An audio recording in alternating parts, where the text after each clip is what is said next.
The rain hammered against the windows of my modest two-bedroom apartment, the sound echoing the storm brewing inside me. I sat at my desk, staring at the screen of my laptop, my fingers trembling as I scrolled through the report. My golden brother, the one who had always been the family's pride, had hired a private investigator to dig into my life. But what he uncovered wasn't the failure he had hoped to expose. Instead, he stumbled upon a truth that would shatter the fragile facade of our family. The golden brother, my brother Ethan, was the epitome of success in our family's eyes. At 40, he had it all: a trophy wife, 2 athletic sons, a sprawling house, and a high-paying job at a local car dealership. He was the golden child, the one our parents bragged about at every family gathering. Meanwhile, I was the black sheep, the middle child who could never measure up. I was the sensitive one, the one who struggled with asthma and depression, the one who dropped out of college and worked at a comic book store. Or so they thought. What they didn't know was that I had built a life far beyond their narrow expectations. My business partner and I had co-founded an IT support company that we later sold for millions. I lived humbly, driving a 15-year-old Saturn and furnishing my apartment with second-hand items. But my investments had grown into a fortune. I had over $1 million in assets, a fact I kept hidden from my family. Until now. The private investigator Ethan's decision to hire a private investigator was a calculated move. He had always seen me as a project, someone he needed to fix. When he couldn't find any dirt on me through casual means, he resorted to digging deeper. And what he found shocked him and our parents. The investigator uncovered my financial success, my role as CTO at a private startup, and the life I had built away from their prying eyes. But Ethan's invasion of my privacy didn't go unnoticed. Thanks to my background in cybersecurity, I was alerted to unauthorized attempts to access my credit report. I traced the breach back to the investigator Ethan had hired. Furious, I decided to turn the tables. I hired the same firm to investigate Ethan. What I discovered was a web of lies and deceit. Ethan was living far beyond his means, drowning in debt, and struggling to keep up with 3 mortgages. He had a history of DWI arrests, domestic disturbance calls, and even a file with Child Protective Services.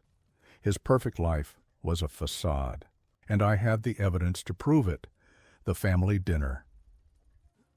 The next Sunday dinner was a ticking time bomb. I arrived at my parents' house, the report tucked securely in my bag. The atmosphere was tense, the air thick with unspoken accusations. My parents, now aware of my success, treated me with an awkward mix of reverence and discomfort. Ethan, on the other hand, was seething. Midway through dinner, Ethan couldn't contain his anger. He began boasting about his latest sales commission, trying to reclaim his position as the family's golden child. I let him talk, waiting for the right moment. When he paused, I calmly mentioned his debt, his IRS troubles, and his stretched credit. The room fell silent. Ethan denied everything, but I handed him a copy of the report. "You hired the investigator," I said. "You opened this door." The look on his face was priceless, a mix of rage and fear.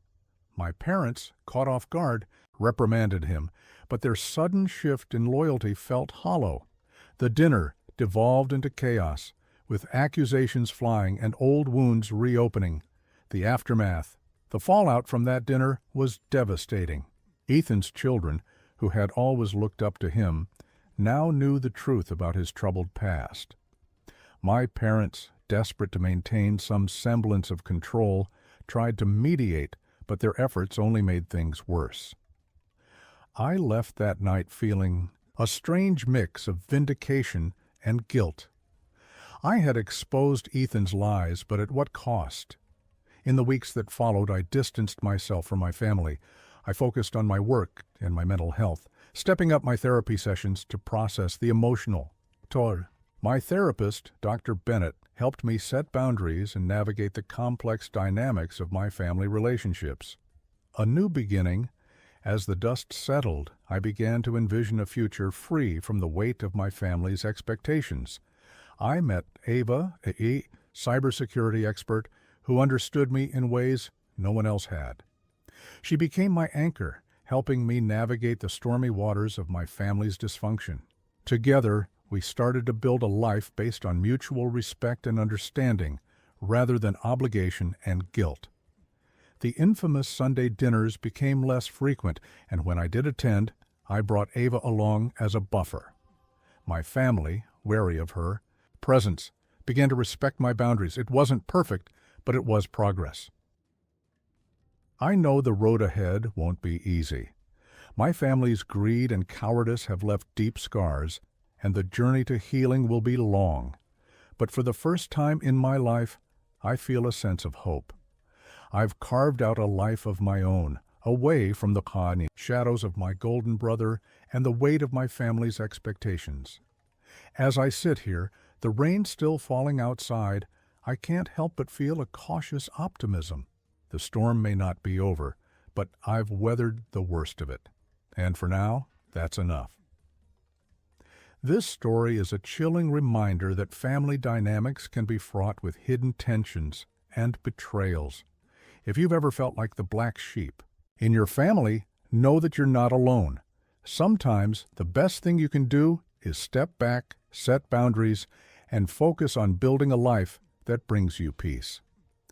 If you enjoyed this story, don't forget to subscribe and hit the notification bell for more real-life tales of suspense, betrayal, and redemption.